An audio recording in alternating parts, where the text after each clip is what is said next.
ang engaged couple na sina Gerald Napoles at Kim Molina along with Joel Saracho, ang mga bagong karagdagan sa cast ng top rating at long-running action drama series na FPJ Batang Quiapo, na pinagbibidahan ni Coco Martin na siya ring tumatayong creative director, co-director at co-producer ng serye.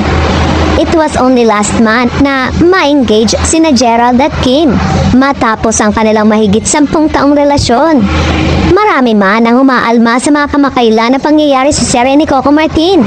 Hindi may tatanggi na patuloy pa rin ang pagsubaybay ng mga manonood sa kanila. Patok pa rin daw talaga sa masa ang mga kaganapan sa Batang Quiapo, lalo na ang mga eksena ng mga babaeng artista na nagpapakita na palaban at husay sa mga action scene bukod sa karakter ni Coco na si Tanggol. Gabi-gabi rin inaabangan ng mga manonood ang mga matatapang na babae tulad ng karakter ni Charo Santos, Irma Adlawan, Lorna Tolentino, Tessie Tomas.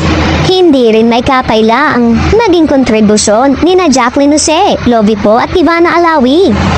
Nakakatuwa nga raw makita ang fighting spirit ni Tindeng, mukhang bubbles na kahit madami silang pagsubok sa buhay, hindi sila sumusuko at pinapatunayan nilang gagawin nilang lahat para protektahan ang kanilang mga pamilya.